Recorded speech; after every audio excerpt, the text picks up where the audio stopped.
the thing that they are now, this is mains mein they want you to express yourself to the fullest.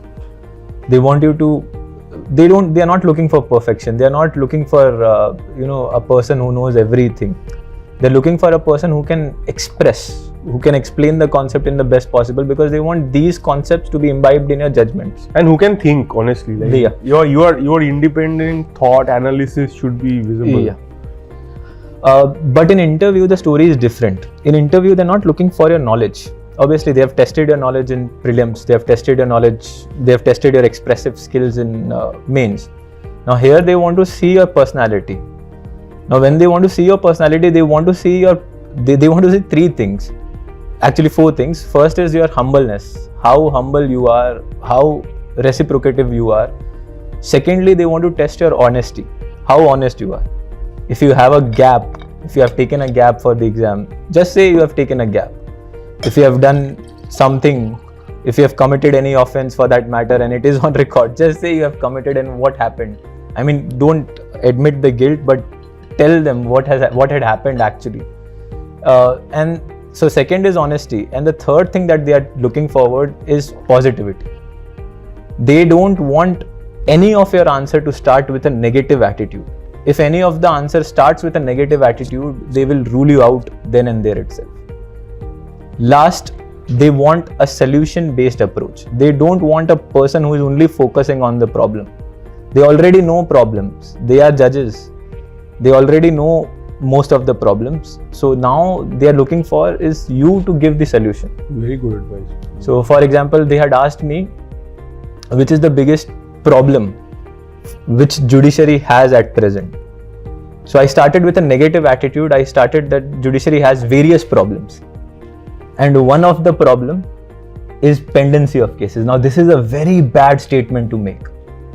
If it has various problems, why are you coming?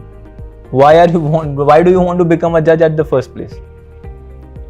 So your attitude should be in such a manner that you are highlighting the problem and at the same time you are also providing for a solution. These are the solutions for these problems. Because they definitely know the problem. They are more experienced than you. They have lived more and they have understood more. So they know the problem. Now they want, the reason you are here at an interview seat is because they are expecting a solution. So your story from interview, tell us. My story was that when I entered in UP, interesting scene is that there are 3 judges here, 3 panelists, and one person will be examining somewhere here the corner. He will be examining your body language.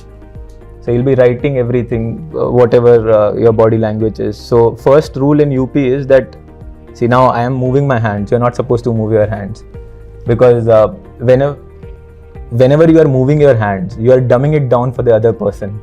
This is what is the general perception.